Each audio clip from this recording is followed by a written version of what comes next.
నమస్కారం STV news కి స్వాగతం. నేను గణేష్. బులెటిన్ లో హెడ్లైన్స్ చూద్దాం.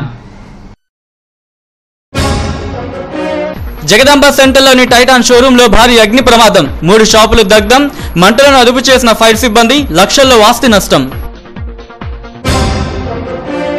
ఎమ్మెల్సీ ఎన్నికలకు జిల్లా యంత్రాంగం చురుగ్గా ఏర్పాట్లు, ఎన్నికల కౌంటింగ్ మార్చి 18కి మార్పు చేశారన్న జిల్లా ఎన్నికల అధికారి కలెక్టర్ ప్రవీణ్ కుమార్.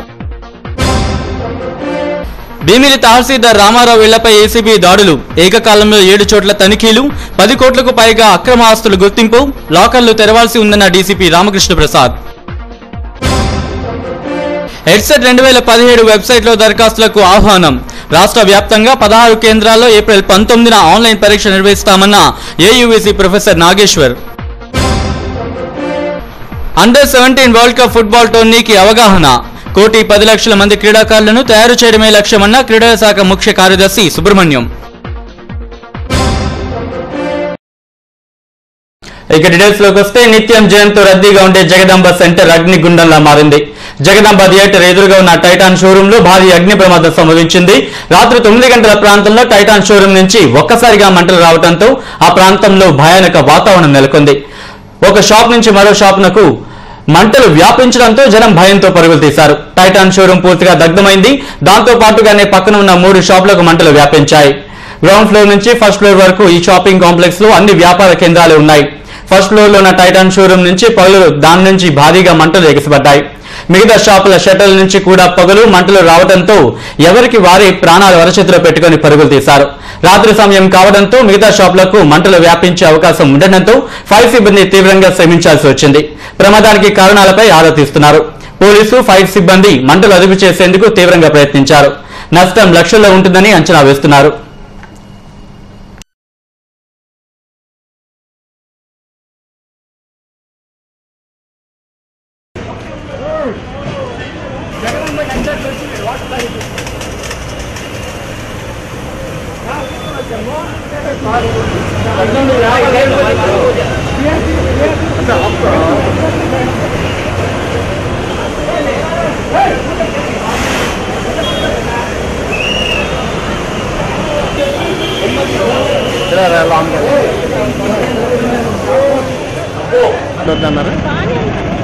మనకి ఆ 2 అమ్మాయిలు మాట్లాడతారు, తలుపు 2 అమ్మాయిలు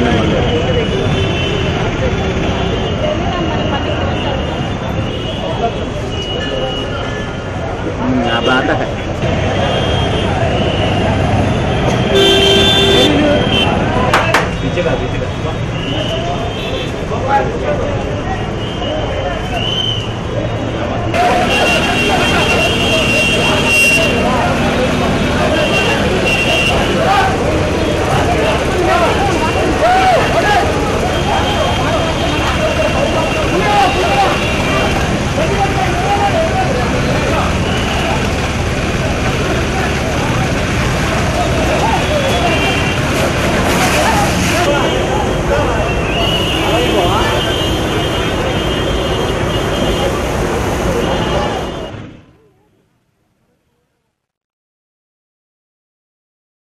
ఉత్తరాంధ్ర పట్టభద్రుల ఎమ్మెల్సీ ఎన్నికలకు జిల్లా యంత్రాంగం ఏర్పాటు చురుగ్గా చేస్తోంది. ఇందులో భాగంగానే నామినేషన్ల ప్రక్రియ ముగిసింది. 35 మంది నామినేషన్లు దాఖలు చేయగా వాటిలో 4ని తిరస్కరించారు. ఈ నెల 23వ తేదీ వరకు నామినేషన్ల ఉపసంహరణకు గడువుంది. ఎమ్మెల్సీ ఎన్నికల ఏర్పాట్లపై ఓ రిపోర్ట్.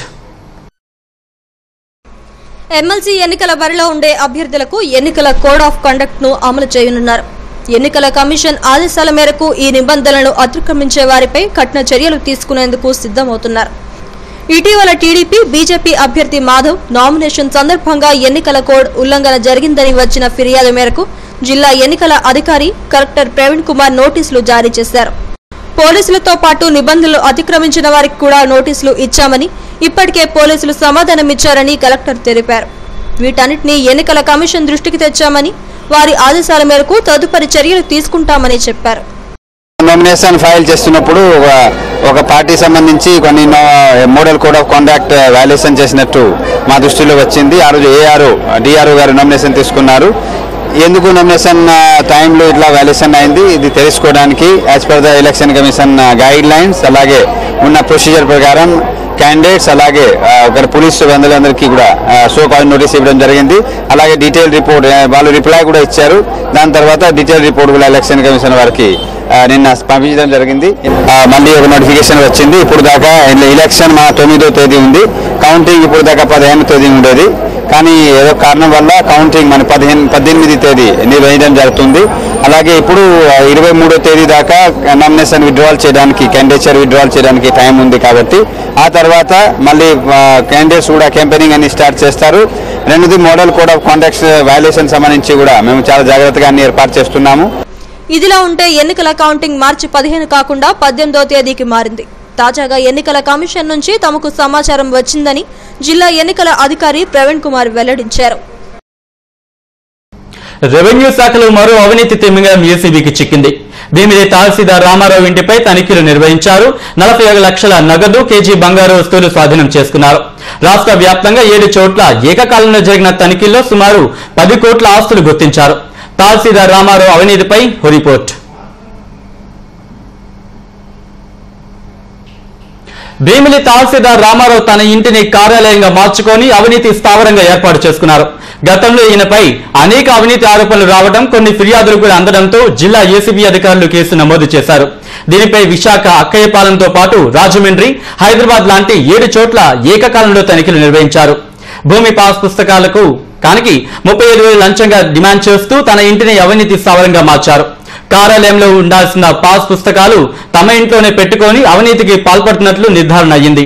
విశాఖలో 4 చోట్ల, రాజమండ్రిలో 1 చోట, హైదరాబాద్ లో 2 చోట్ల ఇళ్లు, షాపింగ్ కాంప్లెక్స్లు ఉన్నాయి. ఈ 7 చోట్ల కూడా బ్యాంకు లాకర్లు గుర్తించారు. రాజమండ్రిలో తన అల్లుడి ఇంట్లో 27 లక్షలు, విశాఖలో 13 లక్షల నగదును స్వాధీనం చేసుకున్నారు. కేజీ బంగారు వస్తువులు స్వాధీనం చేసుకున్నారు. ఓల్డ్ ఐటీఐ గోపాలపట్నంలో 2 కమర్షియల్ కాంప్లెక్స్లు, అక్కయ్యపాలెం జీ కాంప్లెక్స్, G+3 ఇళ్లు గుర్తించారు. తనిఖీలు కొనసాగుతున్నాయని ఏసీపీ డీఎస్పీ రామకృష్ణ ప్రసాద్ వెల్లడించారు. అన్న కోణంలో కూడాను మనం దర్యాప్తు ఉన్నతాధికారులు, మా డీజీ ఏసీబీ ఆర్పి ఠాకూర్ గారు ఆధ్వర్యంలో ఆయన ఇచ్చిన సూచనల మేరకు మనం ఇప్పుడు సైంటిఫిక్ ఇన్వెస్టిగేషన్ కూడాను చేయడానికి ముందుకు పోతున్నాం. ఇప్పుడు దాకా మనకు వచ్చిన అసెట్స్ అయితే హైదరాబాద్కి సంబంధించి అక్కడ మనకి 2 ఫ్లాట్లు కొన్నట్టుగా కూడా మనకి అమ్మాయి పేరు మీద కొనుక్కున్నట్టుగా సమాచారం ఉంది. అది కూడా మనం సేకరిస్తున్నాం. అట్లానే రాజమండ్రిలో వీళ్ళ అల్లుడికి ఇతను 15 రోజుల క్రితం 30 లక్షలు ఇచ్చినట్టుగా చెప్తున్నారు. అక్కడ మనకి ఇప్పుడు 20,90,000 దొరికింది. అట్లానే ఇక్కడ మనకి 13,40,000 క్యాష్ దొరికింది. గోల్డ్ 1 కేజీ ఉంది. రాజమండ్రిలో ఒక లాకర్ కీ ఉంది. హైదరాబాద్లో ఒక లాకర్ కీ దొరికింది. ఇక్కడ 2 లాకర్ కీలు కూడా మనకి దొరికాయి. అందులో కూడా ఎడ్సెట్ 2 కోర్సుకు ఆన్లైన్లో దరఖాస్తులు కోరుతున్నట్లు ఏయూవీసీ ప్రొఫెసర్ నాగేశ్వరరావు తెలిపారు. ఏయూ సెనేట్ హాల్లో ఆయన మీడియాతో మాట్లాడారు. ఈ నెల 15వ తేదీన ఎడ్సెట్ నోటిఫికేషన్ విడుదలైంది. 23 నుంచి మార్చి 22వ తేదీ వరకు ఆన్లైన్లో దరఖాస్తు చేసుకోవచ్చు. ఏప్రిల్ 19వ తేదీన రాష్ట్రంలోని 16 కేంద్రాల్లో ఎడ్సెట్ పరీక్షలు నిర్వహిస్తామని వీసీ తెలిపారు. 26న ఫలితాలు విడుదల చేస్తామని అన్నారు.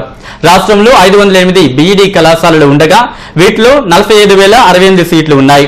2 ఏళ్ల కోర్సు ప్రవేశపెట్టిన తరువాత తొలిసారిగా ఆన్లైన్లో పరీక్షలు నిర్వహిస్తున్నట్లు ఆయన వెల్లడించారు. ప్యాటర్న్ మాత్రము ఇద్దరికి ఎలా ఉందో అలాగే ఉంటుంది. ఇద్దరికైతే ప్రింట్ క్వశ్చన్ పేపర్ ఇచ్చారు. ఇప్పుడు మాత్రం ఆన్లైన్ ఎగ్జామినేషన్ ఉంటుంది. అందువలన పేపర్ ప్యాటర్న్ మాత్రం సేమే ఉంటుంది.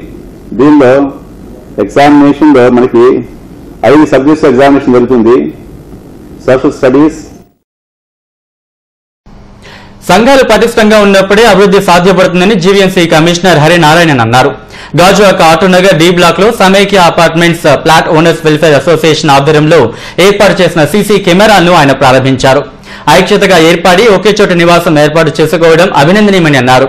నేరాలు జరగకుండా ముందస్తు జాగ్రత్తలు తీసుకోవడం ఎంతైనా అవసరమని ఆయన తెలిపారు.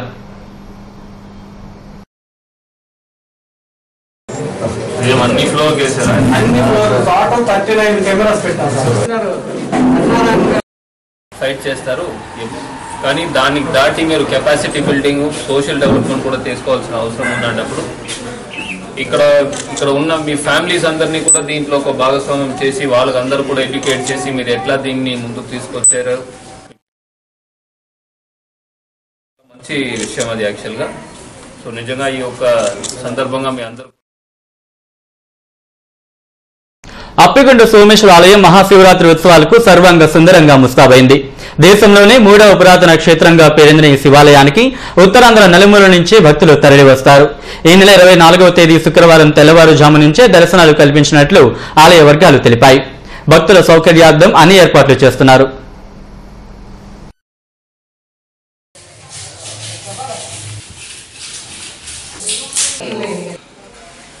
శ్రీ గురుభ్యో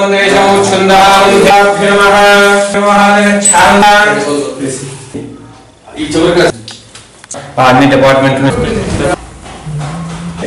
1400 సంవత్సరాల క్రితం చరిత్ర కలిగిన దేవాలయం ఇది. ఈ దేవస్థానం ఏంటంటే 6, 8, 10 శతాబ్దాల్లో ఆలయ నిర్మాణం జరిగినట్లు శాసనాల ద్వారా తెలుస్తుంది. అయితే ఈ క్షేత్రాన్ని పంచలింగ క్షేత్రంగా పిలుస్తారు. ఈ క్షేత్రంలో 5 లింగాలు ప్రత్యక్షంగా దర్శనమిస్తాయి. అలాగే 95 లింగాలు ఆలయ ప్రాంగణంలో భూమిలో కవలసిపోయి ఉంటాయి. FIFA under 17 football world cup పోటీలకు భారతదేశం ఆతిథ్యం ఇవ్వనుంది. అక్టోబర్ 6 నుంచి 28వ తేదీ వరకు దేశంలోని 6 ప్రాంతాల్లో వరల్డ్ ఫుట్బాల్ టోర్నీ జరగనుంది. ఇందుకు సంబంధించి దేశంలో 1,20,00,000 మంది బాలబాలికలకు ఫుట్బాల్ పట్ల అవగాహన కల్పించనున్నారు. వరల్డ్ కప్ ఫుట్బాల్ టోర్నీ సన్నాహాలపై ఓ report. Under 17 world cup football టోర్నీ ప్రచారానికి విశాఖ ఎంపికైంది. ఏపీ ఫుట్బాల్ అసోసియేషన్ జిల్లా యంత్రాంగం సంయుక్త ఆధ్వర్యంలో ఆర్కే బీచ్ లో 3K రన్ నిర్వహించారు. అనంతరం ఏయూ అంబేద్కర్ అసెంబ్లీ హాల్లో అవగాహన సదస్సును నిర్వహించారు. జిల్లాలోని 500 మంది పీఈటీలు, ఫుట్బాల్ క్రీడాకారులు ఈ సదస్సుకు హాజరయ్యారు. రాష్ట్ర యువజన సర్వీసులు క్రీడల ప్రత్యేక ప్రధాన కార్యదర్శి ఎల్వి సుబ్రహ్మణ్యం ముఖ్య అతిథిగా హాజరయ్యారు. భారతదేశంలో 31 పట్టణాల్లో ఇటువంటి అవగాహన సదస్సులు నిర్వహిస్తున్నామని సుబ్రహ్మణ్యం తెలిపారు. ఒక్క ఇండియా నుంచే 11 మిలియన్ల మంది ఫుట్బాల్ ఆడేలా చేయాలన్నదే లక్ష్యమని అన్నారు. మిషన్ 11 మిలియన్ పేరుతో ఈ ప్రపంచ కప్ పోటీలకు సన్నద్ధమవుతున్నట్లు తెలిపారు. మిషన్ 11 మిలియన్ ఒక కార్యక్రమం మన దేశంలో ఉన్నటువంటి దాదాపుగా అన్ని రాష్ట్రాల్లో నిర్వహించడం జరుగుతుంది. మన రాష్ట్రంలో విశాఖపట్నంకి ఎంపిక చేయడం జరిగింది. ఈ కార్యక్రమం భాగంగా ఈరోజు ఉదయం 3K రన్ కూడా ఇక్కడ ఏర్పాటు చేయడం జరిగింది. అందులో దాదాపుగా 3,000 పైన పిల్లలు కూడా పార్టిసిపేట్ అయినారు. రెండోది ఇప్పుడు ఈరోజు దాదాపుగా 4 hours ఇక్కడ వర్క్ షాప్ నిర్వహించడం జరిగింది. ఈ వర్క్ షాప్లో ఈ మిషన్ 11 మిలియన్ సంబంధించి చేసే కార్యక్రమాల గురించి మన జిల్లాలో ఉన్నటువంటి అన్ని మండలాల్లో ఉన్న పీటీలు, తర్వాత పీడీలు, అలాగే గవర్నమెంట్ ప్రైవేట్ స్కూల్ హెడ్ మాస్టర్స్ని కూడా ఇక్కడ పిలిపించి వాళ్ళని కూడా దీని గురించి ఎక్స్ప్లెయిన్ చేయడం జరిగింది. ఈ కార్యక్రమంలో రాష్ట్ర స్థాయి నుంచి స్పెషల్ సిఎస్ గారు పార్టిసిపేట్ చేశారు. అలాగే Indian Andhra Pradesh football association president గారు, జిల్లా ఒలింపిక్ అసోసియేషన్ వారు, దాంతోపాటు అండర్ 17 ఫీఫా వరల్డ్ కప్ నిర్వహించడానికి ఉన్న కమిటీ డైరెక్టర్ గారు వాళ్ళ టీం కూడా ఈ కార్యక్రమంలో వచ్చి ఇక్కడ అన్ని ఎక్స్ప్లెయిన్ చేయడం జరిగింది. ఈ కార్యక్రమం ద్వారా మన జిల్లాలో ఉన్న ఎన్ని స్కూల్స్లో 2 ఫుట్బాల్స్ ఈరోజు ఇక్కడ పంపిణీ మధ్యాహ్నం చేయడం జరుగుతుంది. ముందు సంపూర్ణ రాష్ట్రంగా ఉన్నప్పుడు కూడా హైదరాబాదు, విశాఖపట్నం నుంచే అత్యధిక సంఖ్యలో ఫుట్బాలర్స్ మనం ఆ రోజుల్లో దేశ స్థాయి పోటీలకి, అంతర్జాతీయ స్థాయి పోటీలకి మనం పంపించగలిగాం. కాబట్టి విశాఖపట్నంలో ఈరోజు ఈ సెమినార్ ద్వారా నగరంలో 21 నేరాలకు పాల్పడిన ఓ చైన్ స్నాచర్ ను పోలీసులు అరెస్ట్ చేశారు. ఇతని నుంచి 15 గ్రాముల బంగారు వస్తువులు, 43,000 నగదు, 18 సెల్ ఫోన్లు స్వాధీనం చేసుకున్నారు. డీసీపీ నవీన్ గులాటి కేసు వివరాలు వెల్లడించారు. కొమ్మాది జైన్ ఎన్యూఆర్ఎం కాలనీకి చెందిన చేగొండి సురేష్ చెడు వ్యసనాలకు బానిసయ్యాడు. ఒక పల్సర్ బైక్ పై తిరుగుతూ మహిళల మెడలో బంగారు వస్తువులు, బ్యాగ్లో దొంగతనాలు చేశారు. ఇలా నగరంలో 21 నేరాలకు గత 4 నెలల్లో పాల్పడ్డాడు. సీసీ కెమెరాల ఆధారంగా నిందితుడు సురేష్ ను అరెస్ట్ చేశారు. మొత్తం 28 గ్రాముల బంగారం చోరీకి గురికాగా 15 గ్రాముల గోల్డ్ స్వాధీనం చేసుకున్నారు. ఈ కేసును ఛేదించిన పోలీసులకు రివార్డులు అందజేశారు.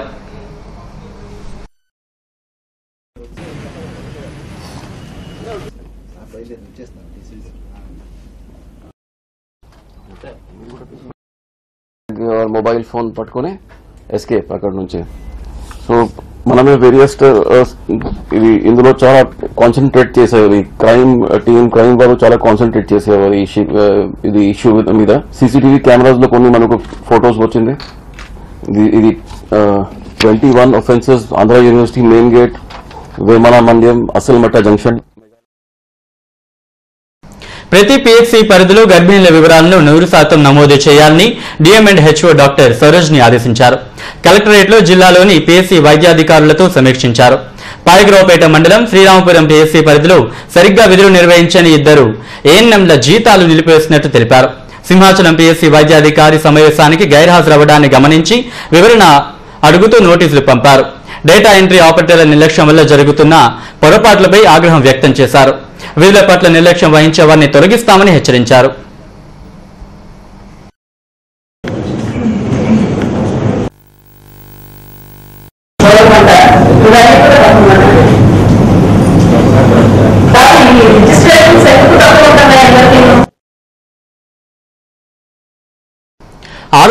ఆదర్శవంతమైన రాజకీయాలు నడిపిన ఘనత ఎన్ఎస్ఎన్ రెడ్డికి దక్కుతుందని విశాఖ ఎంపీ కె హరిబాబు అన్నారు.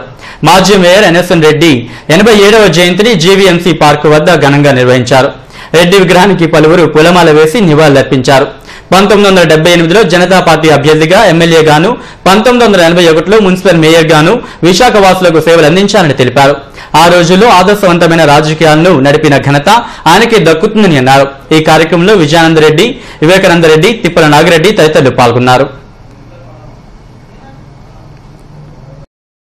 మురికివాడల్లో కల్పించినటువంటి సౌకర్యాలు కానీ,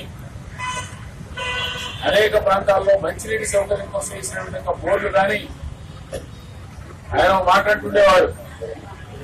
ఏ బోర్డు దగ్గర వంటంలోని ఆర్యవైశ్య యువజన సంఘం ఆధ్వర్యంలో ప్రముఖ సంఘ సంస్కర్త మట్టిపల్లి చలమయ్యకు శ్రద్ధాంజలి ఘటించారు. ఆయన చేసిన సేవలను పలువురు కొనియాడారు. ఈ కార్యక్రమంలో సంఘం నాయకులు బొడ్డు రఘు, దుర్గా సోమేశ్వరరావు తదితరులు పాల్గొన్నారు. ఊర్లో కానీ ఎవరైనా సరే అన్నం తింటున్నారంటే ప్రతి అన్నం మెతుకు మీద కూడా చలమయ్య గారి పేరే నిలబడి ఉంటుందండి. వాళ్ళ ఇంటికి ఎవరైనా వెళ్తే మటుకు భోజనం చేయకుండా వదిలిపెట్టే ప్రసక్తే లేదు. అటువంటి వ్యక్తి మహావ్యక్తి ఇంకా లేరు, రారు కూడా. కానీ ఆయన చనిపోయారు, కానీ ఆత్మ మన ఆర్యవైశ్య శివ సంఘం చుట్టూ తిరుగుతూనే ఉంటుందని మేము అనుకుంటున్నాం. ఆయనకి మనం ఎవరు కూడా అవగాహించుకోలేకపోతున్నాం. ఎంతో బాధలతో ఉన్నాం. అంతకు మించి నేనేం మాట్లాడలేక. వారు ఈ దానగుణాన్ని తన 18వ ఏట నుంచే మొదలుపెట్టారు. మొట్టమొదటిసారిగా బర్మా నుంచి వచ్చేసినటువంటి 5,000 మందిని అన్నార్తులను చూసి చెల్లి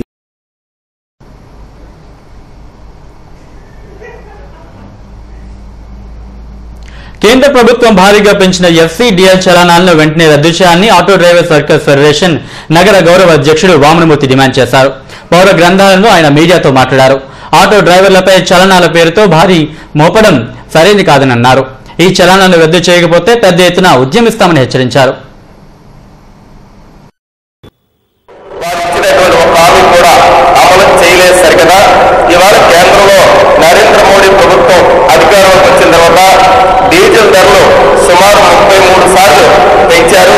ఇన్సూరెన్స్ 400 నుంచి 5,025 రూపాయలకి పెంచారు. ఈ రెండింటితో పాటు ఈ పోయిన సంవత్సరం 29/12/2016 ముందు ఎవరైతే ఎక్సైజ్ చేసుకోరాటో విశాఖ పోర్టు కళావాణి ఆడిటోరియంలో ఈ నెల 23న వాసవి వనితా వైభోగం పేరిట కార్యక్రమాన్ని నిర్వహిస్తున్నట్లు ఆర్గనైజర్ సునీతా దేవి తెలిపారు. ప్రెస్ క్లబ్ లో మీడియాతో మాట్లాడారు. వాసవి క్లబ్ ఇంటర్నేషనల్ ఆధ్వర్యంలో ఈ కార్యక్రమాన్ని పెద్ద ఎత్తున నిర్వహిస్తున్నట్లు తెలిపారు. ప్రతి మహిళకు సౌభాగ్యం ముఖ్యమైనదని ఇదే సందేశంతో ఈ కార్యక్రమాన్ని నిర్వహిస్తున్నట్లు తెలిపారు. వాసవి ఇంటర్నేషనల్ క్లబ్ రాష్ట్రంలో 5 చోట్ల ఇలాంటి కార్యక్రమాలు నిర్వహిస్తుందని వెల్లడించారు. సౌభాగ్యం ప్రోగ్రాంలో అటెండ్ అయిన వాళ్ళందరికీ కూడాను పసుపు, కుంకుమ, గాజులు, పువ్వులు, చీరలు ఇస్తూ వారికి అభినందిస్తూ సీతమ్మపేట గణేష్ నగర్ లో సుబ్రహ్మణ్య స్వామి విగ్రహ ప్రతిష్టాపన కార్యక్రమం వైభవంగా జరిగింది. పార్వతీశ్వర ఆలయం ప్రాంగణంలో ఈ భారీ విగ్రహాన్ని ప్రతిష్ఠించారు. భక్తులు పెద్ద ఎత్తులో పాల్గొని సుబ్రహ్మణ్య స్వామికి పాలాభిషేకం చేశారు. అనంతరం వేద పండితుల మంత్రోచ్చారణల మధ్య ప్రత్యేక పూజలు నిర్వహించారు.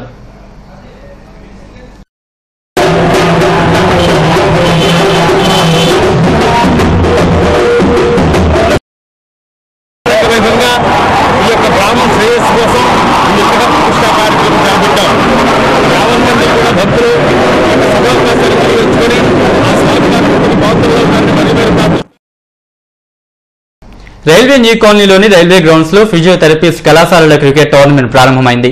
3 రోజుల పాటు జరిగే ఈ టోర్నమెంట్ లో 10 కళాశాలలకు చెందిన విద్యార్థులు పాల్గొన్నారు. విద్యతో పాటు క్రీడలు కూడా నిర్వహించడం వల్ల మానసిక ఉల్లాసానికి ఉపయోగపడతాయని నిర్వాహకులు తెలిపారు.